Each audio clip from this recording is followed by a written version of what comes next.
Obrigado, já sabem tudo o que é que eu Quase. quero agradecer realmente o convite deste grupo tão dinâmico, motivado e motivador para vir a esta sessão.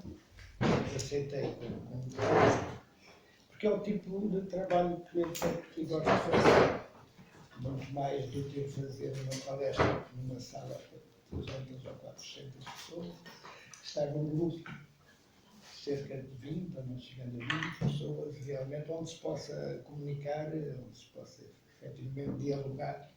Acho que é a maneira mais coerente e mais eficaz de falarmos de Paulo Freire e sobre a sua pessoa e a sua obra. Por outro lado, também aceitei porque estou certo que vou levar daqui muitos ensinamentos. A maioria das pessoas à volta desta mesa sabem muito mais sobre Paulo Freire do que eu. Eu não sou efetivamente um especialista na pessoa e na obra de Paulo Freire. Tenho sido mais do que um teórico e um analista, tenho procurado ser um prático, aplicando no terreno ações de animação territorial, de animação comunitária durante muitos anos na Serra do Caldeirão, que fica a norte, portanto, da região do Algarve, e também praticando a nível político, como, de certo modo, ajudando a definir estratégias para a educação, formação de adultos em Portugal. E aí, de certo modo, nestas práticas que eu encontrei Paulo Freire, e não foi tanto a nível dos círculos académicos, foi mais efetivamente quando começámos a trabalhar no terreno. Eu estive exilado durante vários anos, portanto, entre 63 e 74 em França e depois na Inglaterra. Na Inglaterra, depois dessa pós-graduação em Manchester, fui trabalhar para uma universidade que se tinha criado recentemente, que era fundamentalmente uma universidade para adultos, a Open University, através de cursos à distância. E foi aí que tive conhecimento, através de colegas, na versão inglesa da pedagogia do oprimido. E que comecei a descobrir realmente a figura e a pessoa e o pensamento. Quando vim para Portugal, não vim para a universidade, vim trabalhar no Ministério da Educação em Portugal. E em finais de 1975 fui convidado para diretor-geral da Educação do Parlamento, que ficava aqui muito perto, no edifício da Biblioteca Nacional, aqui numa ala direita, ficavam as instalações desta Direção-Geral de Educação Permanente, e então a partir daí lançámos um plano do que chamámos de Educação Popular, e até há um livrinho que depois escrevi com a Ana Benavente, que se chama Educação Popular em Portugal, 1976-1978, que teve as edições Horizonte. E efetivamente muitos colaboradores desta Direção-Geral vieram falar de Paulo Freire e que tinham algumas de experiência moral pré-mudança de regimes, portanto, já tinham trabalhado durante a ditadura de extrema-direita, já tinham trabalhado a nível local, já tinham experimentado metodologia e freiriana. Então foi, a pouco e pouco, foi realmente descobrindo, e muitas vezes a mim me diziam os estrangeiros que vinham a Portugal a ver o que estávamos a fazer e que diziam, vocês estão a ser inspirados por Paulo Freire. De certo modo não foi, nem sequer o que Paulo Freire gostaria que fosse, pegarmos nos livros dele e tentarmos aplicar depois no terreno. Não, foi trabalhando com as pessoas, estando à escuta das pessoas, tentando efetivamente que colaborassem e participassem ativamente, que fossem parceiros em igualdade com quem intervinha, digamos assim, que estávamos a fazer Paulo Freire na prática, não é? E que que qualquer pessoa, ou movimento, ou grupo que entre com esta perspectiva no trabalho de terreno acaba por descobrir Paulo Freire, mesmo antes de ler qualquer obra dele. E foi, de certo modo, já depois, com mais algum tempo e vagar e disponibilidade para a leitura, que então me interessei por algumas das obras de Paulo Freire e que vieram, de certo modo, a posteriori, a legitimar coisas que tinha feito, como outros colegas tínhamos feito. E uma dessas obras que nos chamou bastante a atenção e que me interessou muito foi esta da educação como prática da liberdade. Eu queria trazer-vos aqui, portanto, a minha leitura.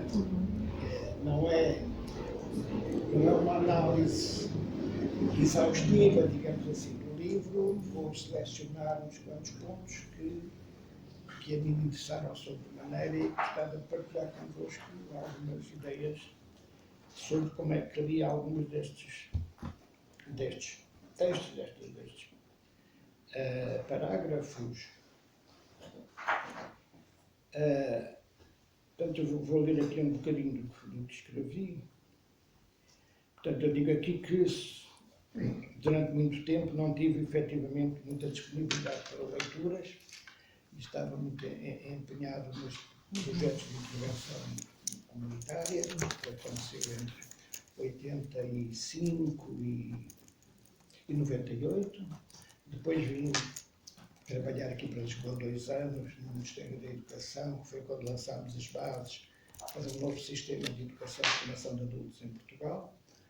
E lançámos medidas novas, como os cursos chamados cursos EFA, cursos de educação e formação de adultos, portanto, cursos duais, digamos, em que há educação geral e há formação profissional integrados, e que levam também a diplomas integrados, que têm valência profissional como têm valência escolar. Lançámos também as medidas do processo de reconhecimento, validação e certificação de competências, que deu origem depois aos centros, os CRVCC, mais tarde se chamaram os Centros Novas Oportunidades, atualmente se chamam Centros Qualifica, portanto são aqueles que, de certo modo, subsistiram no tempo, que tinham sido lançadas pela equipa que eu coordenei em 98, 99, e depois pelo Instituto que também ajudámos a criar, que era a ANEFA, a Agência Nacional de Educação e Formação de Adultos, que foi essa agência que concretizou as medidas e as pôs no terreno, que funcionou tão bem que, passado 2 anos e meio, tiveram que a fechar, porque o novo governo não queria que houvesse educação de adultos. E tem sido um bocado esta a história da educação de adultos em Portugal, realmente cheia de altos e baixos, mais baixos do que altos, mas valeu a pena, dos altos valeu a pena o esforço. Portanto, como eu digo aqui, tive então alguma disponibilidade para ler e sublinho a leitura deste livro. Trata-se de um ensaio em que Paulo Freire expõe as linhas mestras da sua visão pedagógica e do seu método de ensino. É o que diz Francisco Vefort, que é ele que escreve a introdução, pelo menos é esta edição que eu tenho, esta 5ª edição. Ficamos aqui a saber que o livro foi escrito depois do golpe de Estado, que em 1964 depôs o governo Goulart para instalar uma violenta ditadura militar, que pretendeu, tal como a de Salazar em Portugal, travar os ventos da história. É um trabalho escrito nos intervalos das prisões e já concluído no exílio, um trabalho que é certamente concluído em Santiago do Chile. O próprio Paulo Freire acrescenta o chamado esclarecimento, à guisa de prefácio, ele chamou de esclarecimento, poucas páginas, e nesse esclarecimento dá a data de primavera de 1965, Santiago. Certamente ali que ele terá terminado a execução deste livro.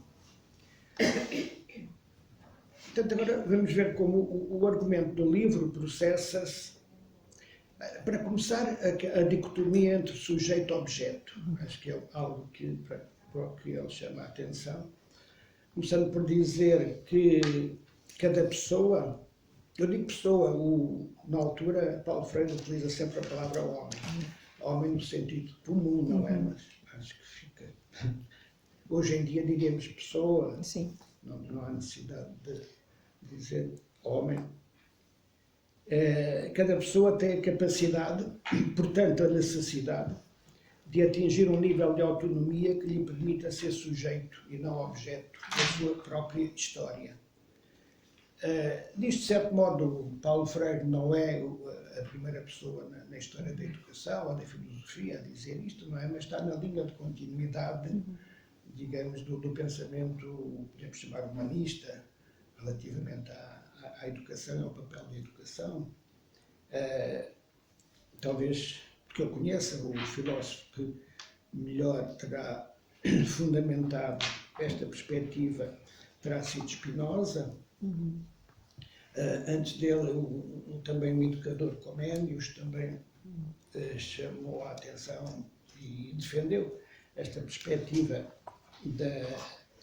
do homem se tornar homem, ou a pessoa se tornar pessoa, num processo de enriquecimento individual, mas que não se faz isoladamente, ninguém é uma ilha, e, portanto, esta construção da pessoa, que é algo que nos deve definir e orientar durante a nossa vida, é o construir a pessoa que somos, mas ainda não temos concretizada. É isso que podemos chamar até o sentido da vida, se quisermos, não é? É feita na interação. E Spinoza fala de dois tipos fundamentais de interação. A interação com o mundo físico, e ele diz que essa interação com o mundo das coisas, ele chama de trabalho, e a interação com o mundo social, que Spinoza chama política. Interação com os outros, com a sociedade, com o social. E, portanto, nestas interações faz a pessoa mais pessoa. A sociedade política, portanto, avança Spinoza e, de certo modo, Paulo Freire sublinha também este dever social. Portanto, as sociedades têm o dever de proporcionar a todas as pessoas as melhores condições para que este processo se faça, que este processo construtivo, positivo, de autoconstrução, se quisermos, mas não é auto no sentido de isolamento, é auto, mas também é na interação, não é? Que este processo se realize da melhor maneira, até porque não é automático, e Spinoza também chama a atenção para isso. Este processo pode parar, pode travar e até pode regredir. E, portanto, compete às sociedades oferecer as melhores condições possíveis para que estes processos sejam positivos e, efetivamente, não sejam travados nem paralisados. E também esta, se quisermos, mais tarde, nos anos 70 do século passado, a mensagem do movimento de educação permanente. Esta necessidade de uma construção constante, dia a dia, de todas as pessoas, em todos os momentos da sua vida, e também em todos os espaços da sociedade. Portanto, pode-se dizer que até na escola se aprende, mas aprende-se fundamentalmente na sociedade e nas interações que temos, efetivamente, na nossa vida do cotidiano.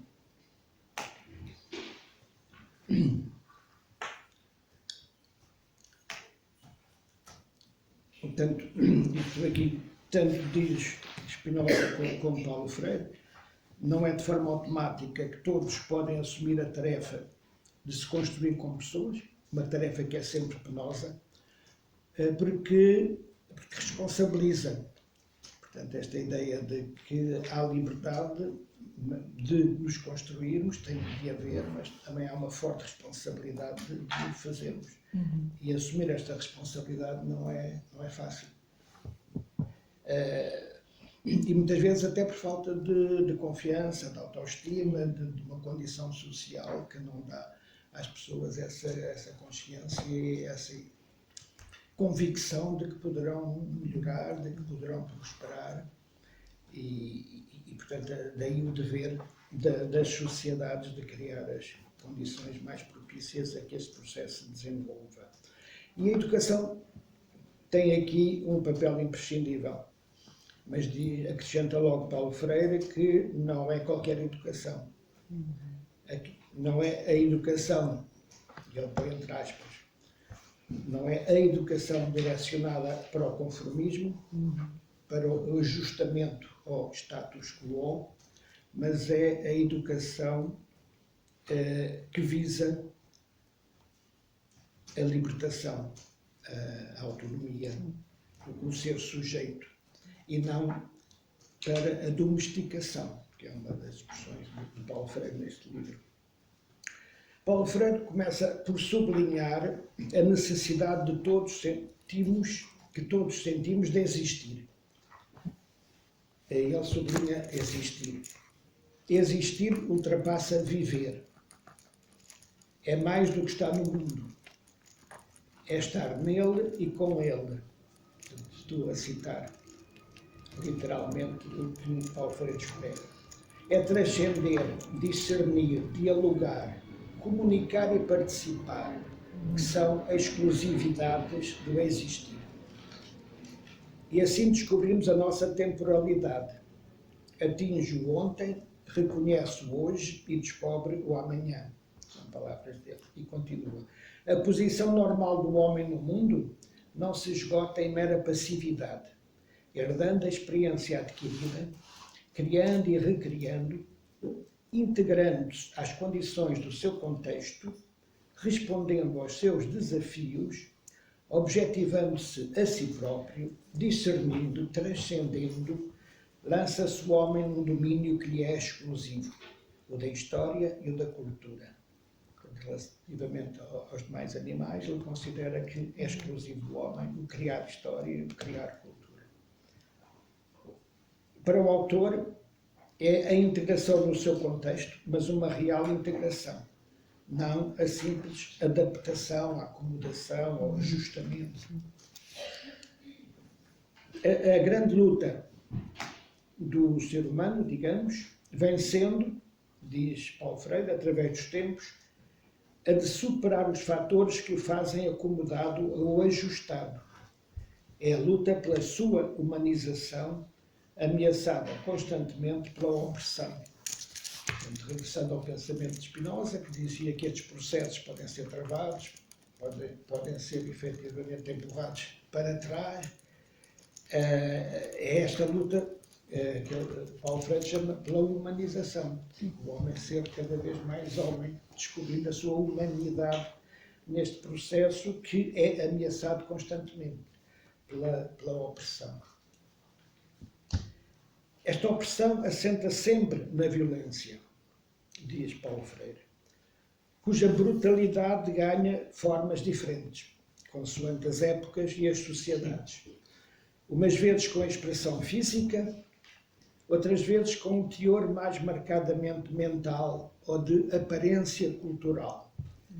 Escreve Paulo Freire a este propósito: uma das grandes, se não a maior, tragédias do homem moderno está em que é hoje dominado pela força dos mitos e comandado pela publicidade organizada, ideológica ou não.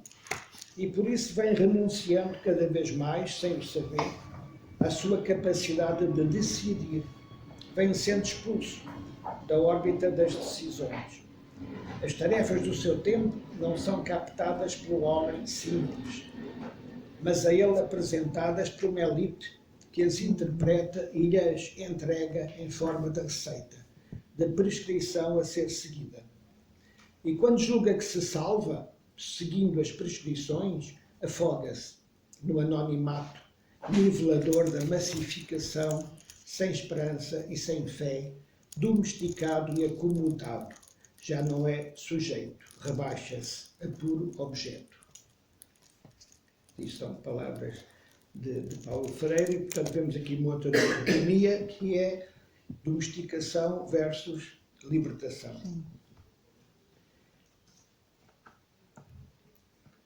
Paulo Freire escreve na sombra de um regime de violenta opressão, que efetivamente o obrigou a exilar-se.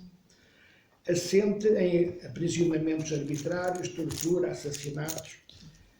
Todavia, na sua análise, Paulo Freire já ultrapassa essa circunstância, de forma a torná-la aplicável a muitas outras situações opressivas. Porque ele diz que há várias formas de violência, portanto, não é só a violência pela coação física, as violências através do poder dos mitos, das constituições, da publicidade de que ele fala explicitamente.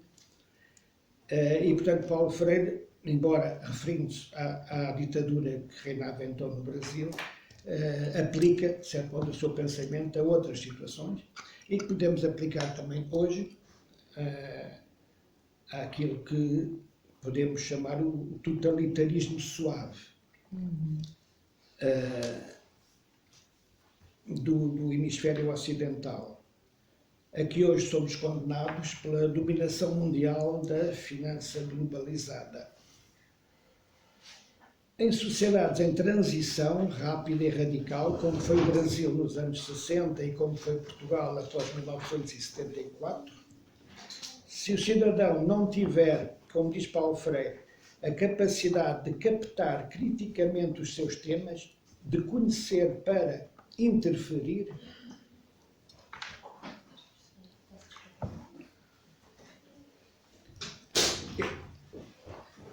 é levado pelo jogo das próprias mudanças, é manipulado pelas rígidas prescrições que lhe são impostas. Percebe apenas que os tempos mudam, mas não percebe a significação dramática da passagem. Diz Paulo Freire, nestas situações, sem capacidade para ler criticamente a sua situação, a pessoa está mais imersa com I do que emersa com E. Portanto, está debaixo da água e não acima da água. Está afogando. O choque é dramático quando as necessidades de toda a ordem, que brotam de uma sociedade em transição, exigem uma grande abertura à novidade, à criatividade, mas deparam com a natureza fechada da sociedade em questão, que encerra as portas a qualquer sugestão ou iniciativa de mudança, dada a possibilidade de se pôr em causa privilégios adquiridos e ciosamente defendidos por alguns ao longo de décadas. Portanto, numa sociedade em transição, quando há a maior necessidade para a inovação, para a criatividade,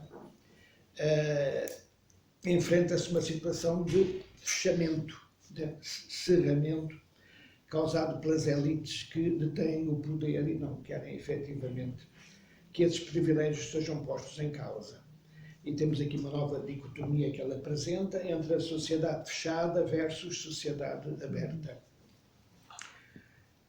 Daí a emergência da crise, que sempre surge, como observava o filósofo e político italiano Antonio Gramsci.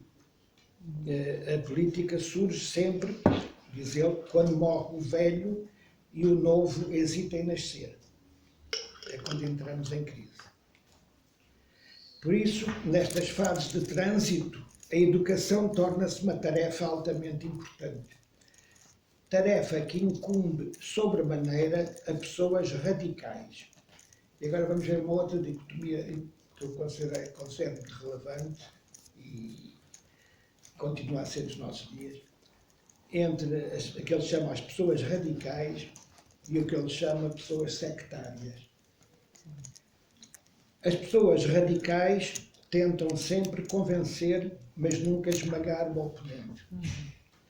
Contudo, Paulo Freire observa que no Brasil dos anos 60, ainda uma sociedade fechada, os brasileiros, em geral, e até as suas elites, vinham descambando para a sectarização e não para soluções radicais.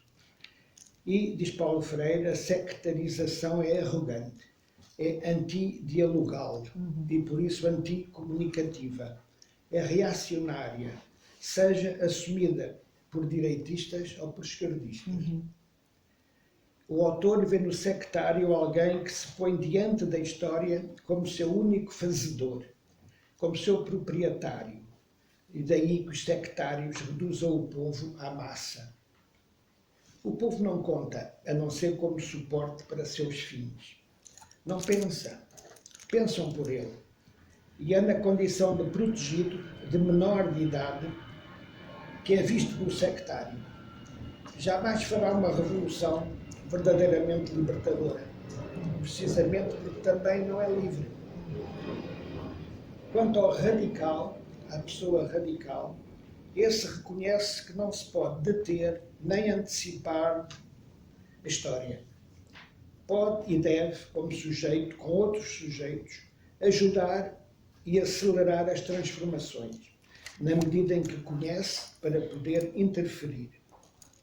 É óbvio, portanto, que os sectários sempre se oporão a qualquer forma de uma real educação de adultos, até porque consideram as demais pessoas como menores de idade.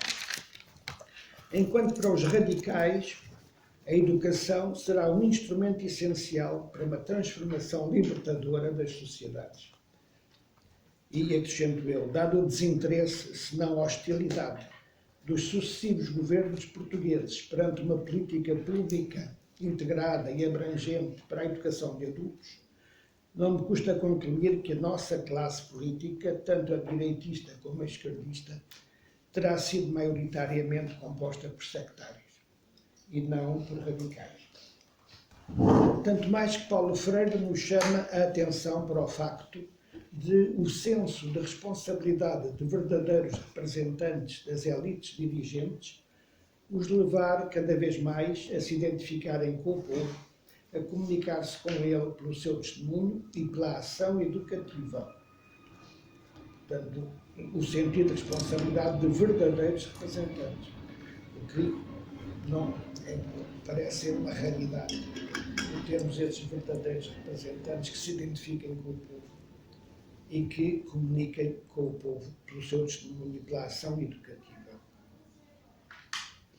Paulo Freire fala do Brasil como uma sociedade alienada, considerando que aí, palavras dele, as gerações oscilam entre o otimismo ingênuo e a desesperança.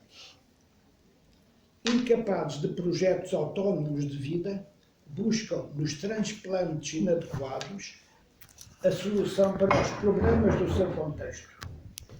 São assim utopicamente idealistas para depois se fazerem pessimistas e desesperançosos. Também aqui vemos sintomas que aproximam estreitamente esta análise da sociedade portuguesa. As elites, que pretendem conservar a sua sociedade fechada e alienada, não recorrem à educação do povo para a crítica e a autonomia, mas passam a intervir numa perspectiva assistencialista. Ora, diz Paulo Freire, no assistencialismo não há responsabilidade, não há decisão, só há gestos que revelam passividade e domesticação. Os verdadeiros representantes políticos, na opinião de Paulo Freire, deverão, diz ele, ir ao encontro desse povo, ajudá-lo a inserir-se no processo de transição criticamente. E esta passagem, absolutamente indispensável à humanização do homem, só poderá ser feita por uma educação corajosa, propondo ao povo a reflexão sobre si mesmo, sobre o seu tempo, sobre as suas responsabilidades, sobre o seu papel no novo clima cultural da época da transição.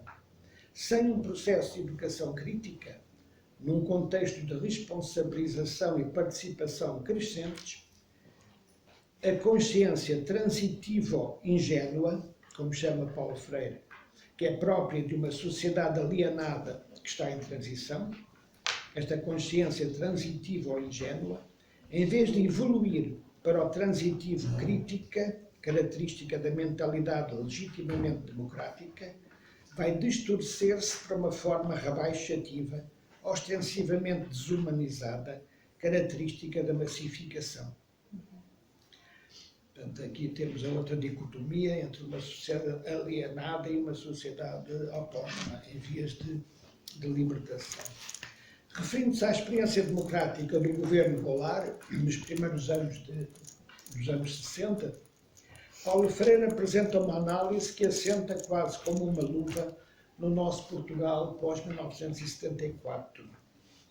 Diz ele: importávamos, então, o Estado democrático, não apenas quando não tínhamos nenhuma experiência de autogoverno, mas também e sobretudo quando não tínhamos ainda condições capazes de oferecer ao povo inexperimentado circunstâncias ou clima para as primeiras experiências verdadeiramente democráticas. Sobrepunhamos a uma estrutura economicamente feudal e a uma estrutura social em que o homem vivia vencido, esmagado e mudo, uma forma política e social cujos fundamentos exigiam, ao contrário do botismo, a dialogação, a participação, a responsabilidade política e social. Portanto, relativamente a esta experiência democrática do governo Goulart, depois caiu do golpe militar de 64, ele considera que havia uma contradição fundamental ao importar democracia numa sociedade impreparada. Portanto, a questão efetivamente estava em como preparar a sociedade para a democracia. Claro que ditadores como Salazar utilizavam muito este argumento, dizer eleições livres, não, o povo português não está preparado para eleições livres. O povo português não está preparado para a democracia. Temos que manter a ditadura como ela está. Agora, o que não dizia é vamos preparar abertamente o povo para as eleições livres, vamos preparar o povo para a democracia. E aí o papel da tal educação de adultos, crítica, libertadora, que efetivamente elites políticas não querem assumir, porque preferem ter um povo ignorante sobre isso. Numa tal conjuntura, e referindo-se ainda à experiência democrática de Goulart, teria sido imprescindível encontrar uma resposta também no campo da pedagogia. Resposta que levasse em consideração o problema do desenvolvimento económico, da participação popular nesse desenvolvimento, da inserção crítica do homem brasileiro no processo de democratização fundamental e que não descurasse as marcas da nossa inexperiência democrática. Na verdade, como adianta Paulo Freire, grande parte do povo, emergente mas desorganizado, ingênuo, despreparado, com fortes índices de analfabetismo e semi-analfabetismo, passava a ser joguete dos irracionalismos. Uma sociedade que vinha e vem sofrendo alterações tão profundas e às vezes até bruscas, necessitava de uma reforma urgente e total no seu processo educativo.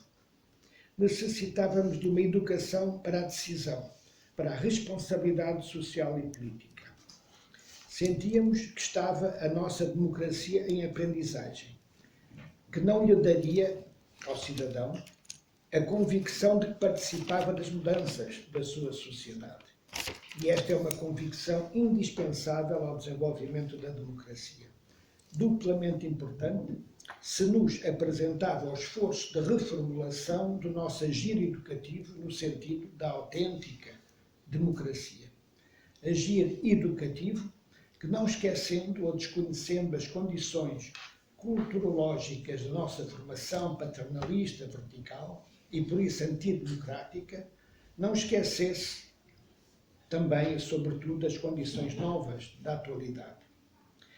E de certo modo realmente identifiquei este tipo de pensamento com o que na Direção-Geral de Educação Permanente, a partir de 75, 76, começámos a procurar fazer naquele programa que chamamos de Educação Popular, precisamente esta aprendizagem para a participação, esta aprendizagem, no fundo, para a construção de cidadãos, porque nós também não tínhamos cidadãos conscientes, informados em 1974, quando se deu a queda da ditadura, e nos pareceu que o fundamental, com o projeto político em Portugal, antes de tudo mais, era a construção de cidadãos que, pela sua vontade e pela sua participação na construção de uma nova sociedade, fossem capazes de obstar a qualquer retrocesso e a qualquer regresso a regimes de tipo ditatorial.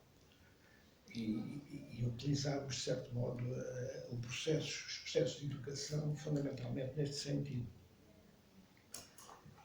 Mais tarde, e por governos democráticos, digamos, pelo menos governos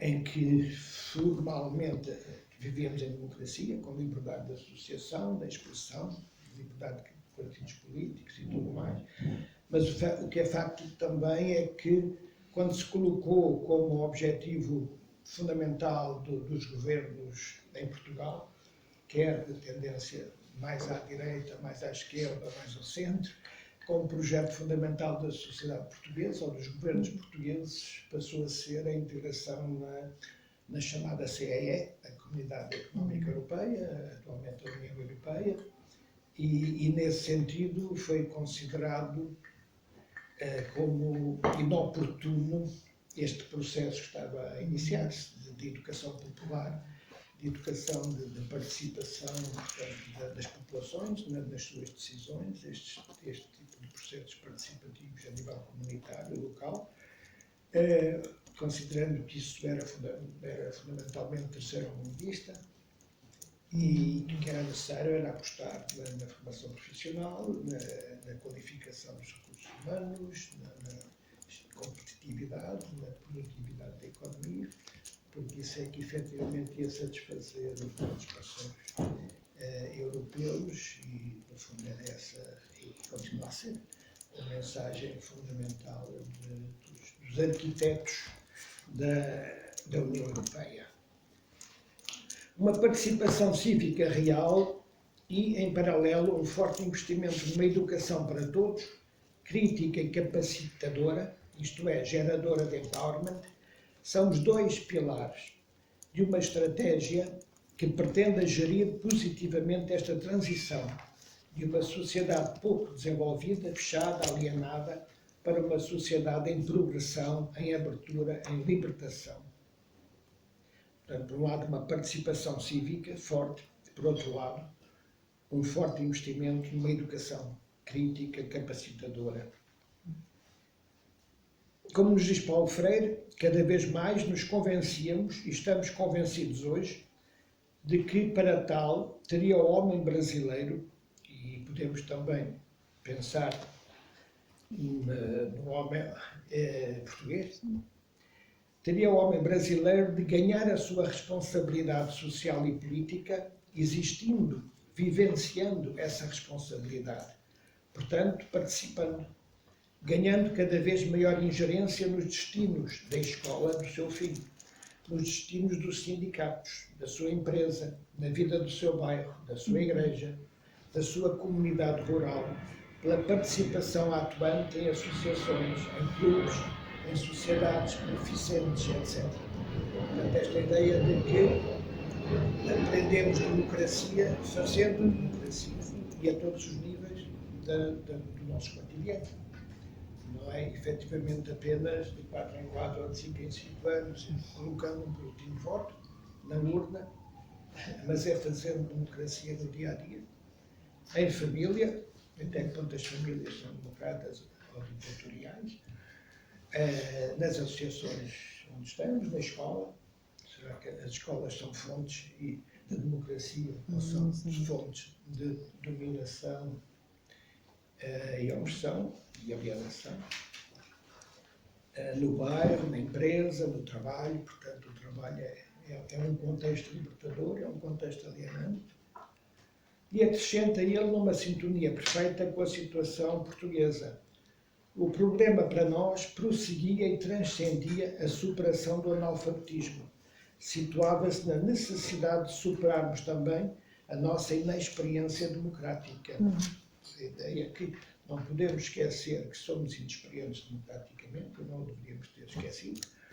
Isso não quer dizer que não tenhamos de viver em democracia, mas temos sim que preparar as pessoas, desde as mais novas às mais velhas, para essa vivência em democracia. E, portanto, para terminar,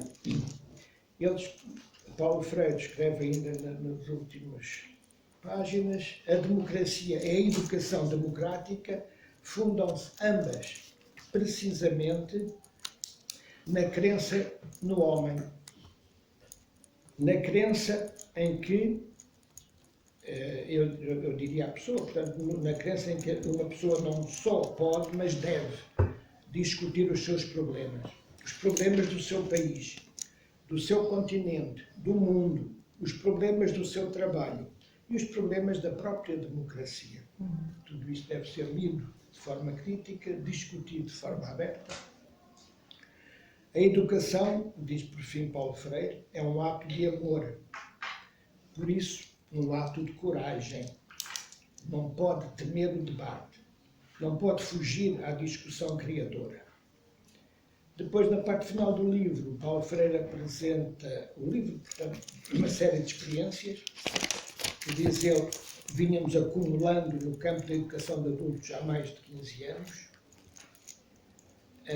E tem também um apêndice, pelo menos esta edição, com aquilo que chama as situações existenciais e as palavras geradoras. Apresenta 17 palavras geradoras no final. Portanto, além da parte mais teórica e analítica, tem depois uma parte, de certo modo, mais didática, metodológica. Portanto, foi esta a minha leitura.